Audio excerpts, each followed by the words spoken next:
Hello, everybody. Welcome to my YouTube channel, Poverty Hill Adventures. My name is Brian.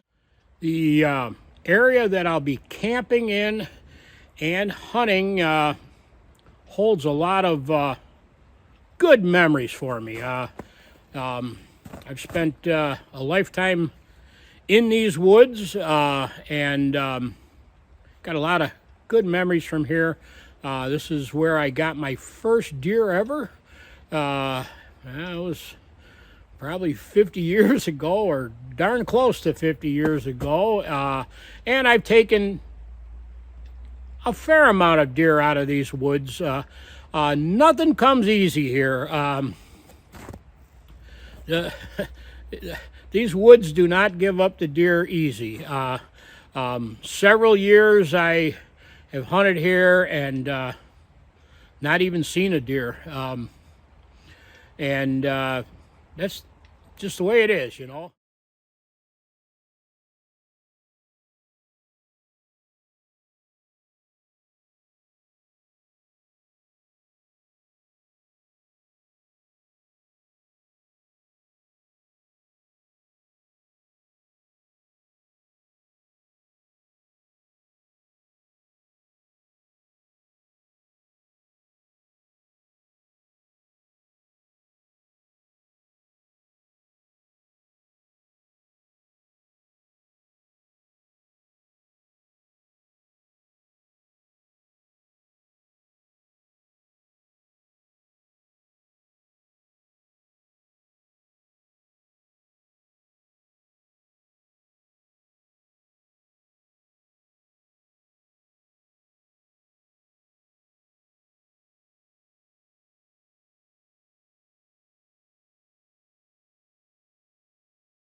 The tent is nice and warm right now. This little stove's doing its job. I had a little excitement earlier. I caught the plate on fire when I was cooking up the Spam, egg, and cheese on sourdough sandwich. What are you gonna do, you know? But I kept calm and didn't panic, and I got the paper plate fire out and managed to not drop the sandwich, so all is well. This time of year, camping by yourself, it's a long night. It is a long, long night. Gets dark about 5, doesn't get light until about 6:30. So you got 12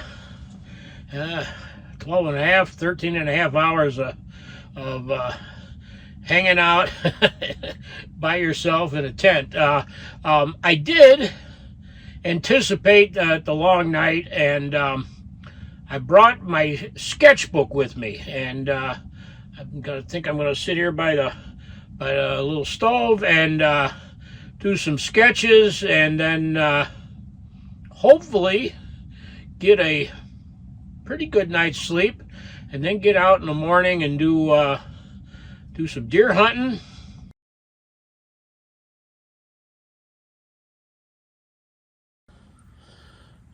This is an interesting old vintage Coleman. If you look at it, the generator is actually on a slant. It's got the nickname of a Coleman slant lantern. The valve is down here. It's got a nickel-plated font, and it came with what's referred to as a big hat. It's a little bit of a wider top to it. Doesn't reflect light up, it reflects light down. I don't believe it's the original glass in it, but it does have a Coleman globe on it, and it worked exceptionally well. The interesting thing is that there's no cleaning valve on it for that generator, and I think the loop on it is for preheating it. And I believe, though I'm not 100% sure on this, perhaps somebody like plain old Chuck could fill us in on it. I believe it was referred to as a quick light. The stove that I used in this camp is a Coleman 530, and if you see here, it's stamped A47, so that means it was made in April of 1947. It has a nickname of a Coleman pocket stove. I believe it originated as a military stove, and then after the war was over, they started producing them for hunters and outdoorsmen. And the nickname pocket stove was because it's so small, it could fit right in somebody's hunting coat. I recognize it as a stove that I cleaned up in one of the workshop videos recently. I got the stove from a friend of mine, Hole in the Bow Chuck, and he was no longer using it. It's a nice little stove. I don't know what the manufacturer is of it. It's lightweight steel, and the size of it does limit the amount of wood and the size of the wood that you put in it. And you do have to feed it throughout the night. But overall, I'd give it a passing grade. And sleeping bag is a old vintage Coleman. I think it was rated at about 30 degrees, and more than adequate. What helps, or what I found helps, is on top of the cot, one of these inflatable sleeping pads, and it kind of, not only does it make it more comfortable, but it kind of insulates the cot. The cot is just a fold-up cot that I picked up at, I think it was Cabela's.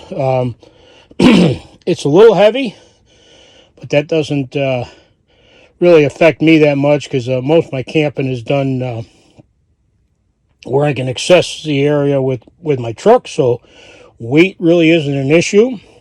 Very easy to set up and take down. I'm going to show everybody a couple of gadgets that I use. I call them gadgets. And this headlamp is one of them. I find it extremely useful. And this one was relatively inexpensive. It recharges by plugging it in. And the only thing I don't like about it is it has a high setting, a low setting, and then it has this setting where it flashes. It's a strobe, which I can understand the use of the strobes in some situations, but in order to turn it off, every time you go to turn it off, you have to go through all of the settings, and the last setting is the strobe. Another gadget that I like quite a bit is this little battery box. It's got a cord. It plugs into my phone. Being that I'm doing a lot of filming when I'm out, my battery on my phone goes down, pretty quick. So this here, I can just plug it right in, and I can keep it right in my hunting coat. So if my phone battery gets low, I have a backup for emergencies. Making hunting videos is very difficult because there's so many hours, at least for me, spent just sitting there waiting for that few seconds where the deer comes by. But I'll try to get out a couple more deer hunting videos this year. So until next time, everybody, take care. Thank you for watching. Remember to keep on trucking and believe in yourself even when no one else does.